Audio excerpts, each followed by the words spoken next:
This is my audience.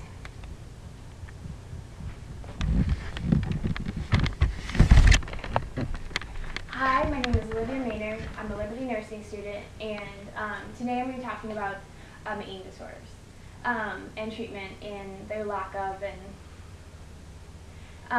So, can you just imagine for me what it was like to be a slave, to have a slave driver, to be hopeless, to feel like you're never ever going to get anywhere, and just to feel stuck. This is basically what an eating disorder feels like. I had an eating disorder for about 4 years, and it's just a constant war, and you're just stuck and you feel hopeless. However, I received treatment twice, and I feel much better. However, there's this misunderstanding of what eating disorders are, and about specifically what EDNOS is, which is eating disorder not otherwise specified.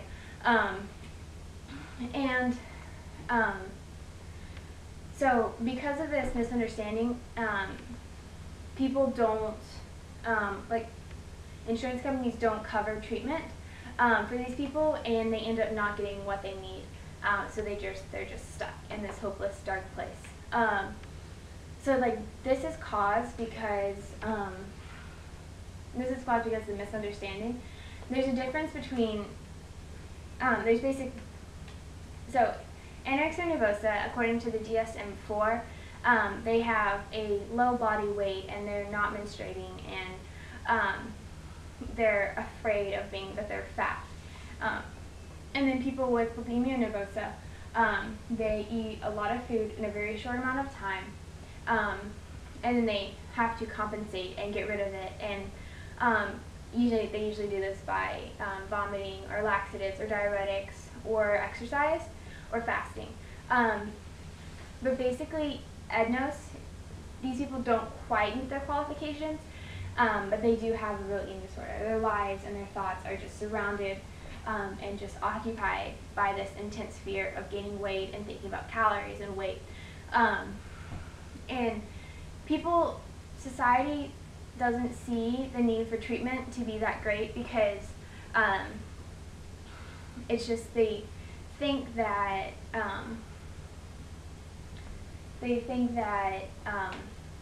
these people, they'll be fine, you know. For treatment is divided into multiple different levels, depending on the severity of what needs to be done. There's outpatient, intensive outpatient, partial, hospitalization. There's residential and inpatient.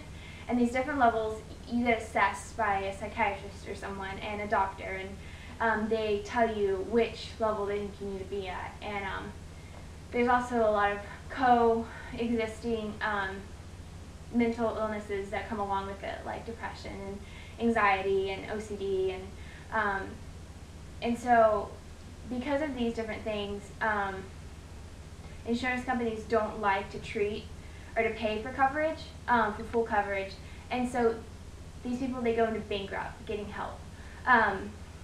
So a big problem is that insurance companies, they can't see the people as this holistic, whole body people. They see them as this number, and they see it, okay, you know, maybe we'll pay for some treatment, and we're going to say, you know, once you reach a weight that we want you to be at, then, you know, you're going to be fine. However, that's not how it works, and that's not how recovery works. And so once you take away somebody's eating disorder, that's when they're forced to focus on, you know, their feelings and hurt and social issues and stuff. And so you see this happening, and so like you ask, like, okay, what can I do to help this problem? There's obviously a problem. People aren't getting help and they're dying. And so we say through awareness, increasing the awareness to help increase coverage for these people.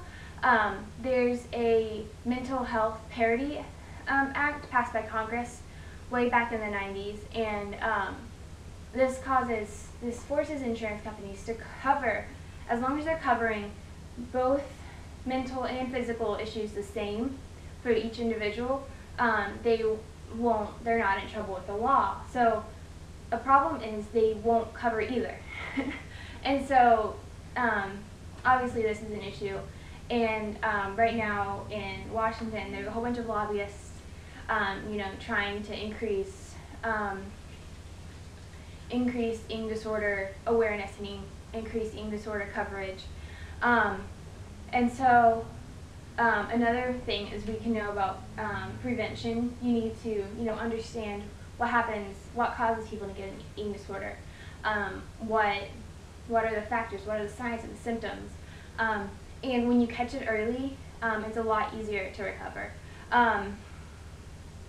So I just want to say, like, God created us with this innate value just because he created us. Like, we're not worthless and we're not hopeless, and we're going to do something, and you affect each other, and you get to love other people and love God, and he loves you, and people need to see this. They need to see their worth, and as Christians, I know all of us in here are Christians, we're able to show the worth to other people. We're able to love on them and to care for them, and to just know that, to tell them that they're not alone and that things will get better. And so through all this, I just want to say the 2011 slogan for the National Eating Disorder Awareness Week was "Everyone has someone," or "Everyone knows someone," and it's true. And you know that person who struggles, and you just need to love on them and encourage them to get help. So thank you very much.